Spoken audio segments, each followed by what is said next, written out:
America and Europe differ in a lot of things. When it comes to the road, there are quite a number of differences, starting with the side of the road that you're supposed to drive on and the orientation of the car. Even though cars don't have that much of a difference, the same can't be said about trucks. There is a very significant difference between the trucks in America and those in Europe. I mean, even just by looking at them, you can tell there's a huge difference. But apart from the design, what are the other major differences between these trucks? Let's find out, shall we? Hello everyone and welcome back to our channel. Today we'll look at the major differences between American and European trucks. But before we continue, make sure you leave a like and subscribe to our channel for more amazing information and updates on your favorite cars. And with that, let's find out what these major differences are. One of the greatest competitions between America and Europe is their semi-trucks. These are normally very different in more ways than you can imagine. However, this major change is brought about by the differences in policies in each region. This is why it's very rare to find an American truck on European roads. One of the major differences comes with the styling and appearance. When you look at American semi-trucks, such as those manufactured by companies like Freightliner, Mack, Kenworth, and Peterbilt, they all have an imposing appearance. They mostly feature a more muscular and aggressive design with a larger and higher hood. The front grille is very prominent and it showcases the bold and assertive look that Americans love. Most American trucks are conventional, coming with a long nose. This is where you'll mainly find the engine. In addition to that, they have much bigger cabs and a longer wheelbase. On the other hand, European trucks mainly come with a sleek and aerodynamic design. Some of the European manufacturers include Scania, Volvo, DAF, MAN, and Mercedes-Benz. All of these trucks are cab-overs, with the engine placed below the cab. They mostly tend to have a more streamlined and modern appearance, placing even more emphasis on fuel efficiency and reducing wind resistance. In the end, the preference for design and aesthetics is determined by the personal taste of the driver as well as regional influences. There are those who prefer the imposing and rigid appearance of American trucks, while others love the sleek and modern design of European trucks. But at the end of the day, both styles have their own unique charm and appeal, catering to different market preferences and transportation needs. However, did you know that Americans used to make the cab-overs just like the ones used in Europe? Just as the appearance is different, so is the engine. The four major engine manufacturers in the US are PACCAR, Detroit, Mack, and Cummins. There are also quite a number of Caterpillar truck engines that are driving around in the United States. However, they stopped manufacturing them for highway use in 2010. This was mainly due to increasing emissions and regulations. One of the most common engines for trucks in the US is the Detroit DD15, which is a 14.8-liter inline-six engine. This engine gives out about 505 horsepower and weighs 1,750 pounds per foot. It's mainly common on truck brands like Freightliner and Western Star. But that's not the largest engine in America. The two largest engines are the Cummins X15, which produces 605 horsepower, and Detroit DD16, which gives off about 600 horsepower.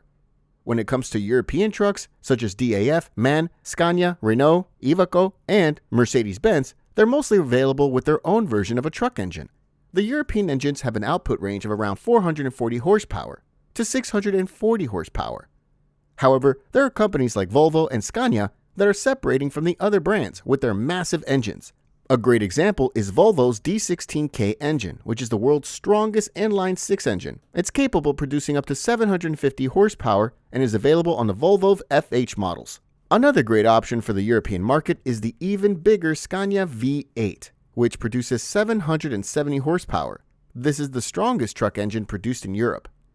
The best performing engines in both America and Europe have a fuel consumption of about 9 mpg to 12 mpg. However, it can be hard to compare these ranges because of a lot of factors. Some of the factors that might change this include speed limits and weight rules in different regions. The speed limit in America can be anywhere between 55 miles per hour and 85 miles per hour, which is between 80 kilometers per hour and 137 kilometers per hour.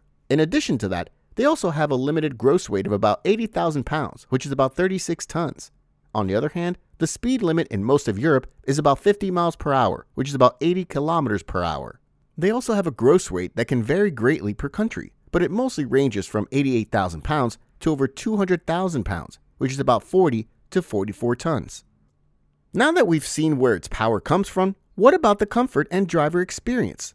The inside of the cabins is where there is a very big difference between the American and European trucks. When it comes to the design, it's mostly a matter of preference. There are people who would love one style, while other people like a completely different style. However, there's no argument about the fact that European trucks come with a more modern design, look, and feel.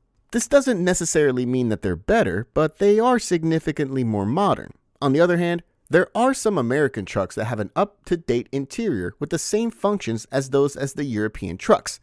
But at the end of the day, it is still about preferences and demand.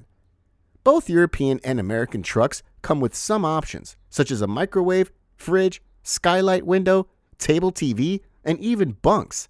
But when it comes to American cabs, given that they are larger than the European ones, they come with more space. For the American trucks, they also have options such as a wardrobe, a sitting area with a table, a side window, and in some cases, a toilet.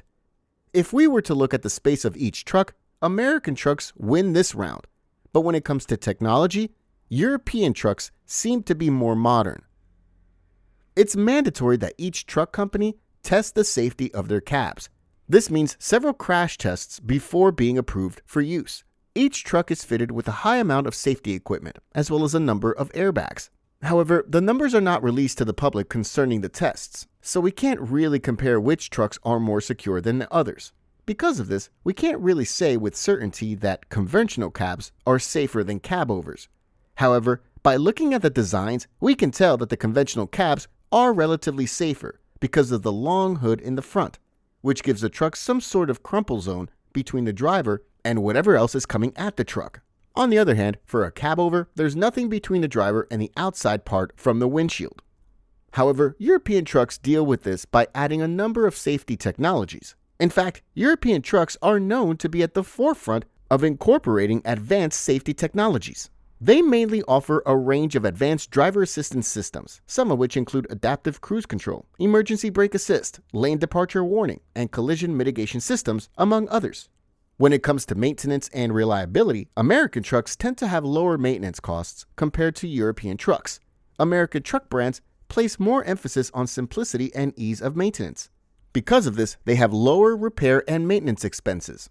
In addition, American truck parts are also available aplenty, especially within the US. On the other hand, given that European trucks have more technological advancements, they tend to be a little more hectic when it comes to maintenance and repairs, making them a bit more expensive to maintain.